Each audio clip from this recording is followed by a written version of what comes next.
Let's talk some more about the drama of the hour with Renita Young, which is back to Microsoft and OpenAI, which is like, all right, now I'm getting a little bit tired of this thing. Apparently, he's still up for grabs. But this is what we needed this week. You know, Thanksgiving week is a slow week. We would have nothing to talk about. Absolutely not. So let's get into this drama, right? So today we learned that the majority of the staff at OpenAI has threatened to leave by now. And the company is now in, quote, intense discussions to try to unify staff. But all this drama propelled Microsoft to an all-time high yesterday. Yeah, that was amazing. It was amazing because even in the pre-market, it was very volatile. But you know, we'll see if it continues to go today. Looks like it's a little calm this morning as we go through the rest of these details. But nearly all of the OpenAI staff is threatened to quit if the board does not resign and rehire Sam Altman. Now, one board member, who's the chief scientist, he said that he's deeply regretting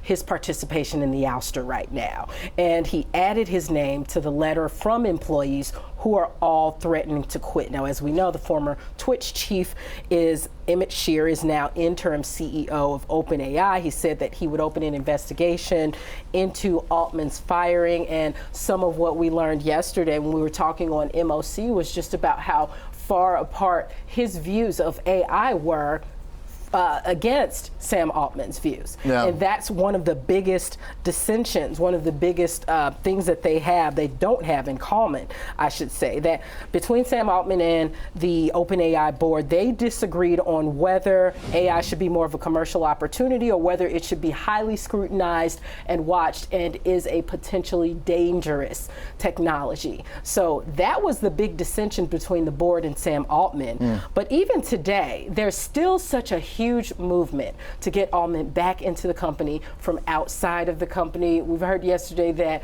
their investors are trying to stage a comeback that includes Thrive Capital, who's leading this effort. They're trying to orchestrate his return.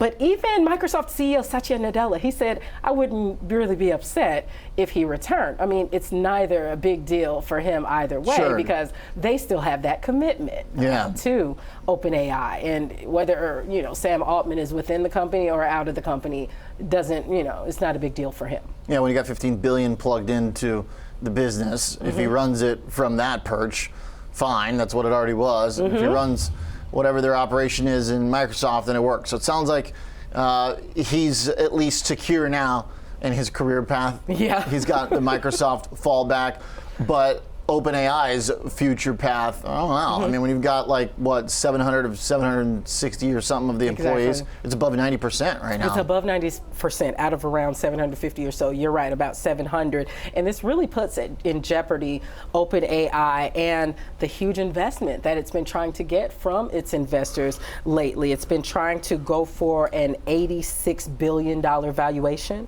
trying to talk with investors about that. And it's now going to have to face so much more scrutiny over its ability and even willingness to do more of these AI projects because partially of its interim CEO who thinks a little bit differently about AI than the founders. Yeah, all right. Well, right now we've seen that it has proven itself a catalyst for Microsoft stock, so we'll see what that does today.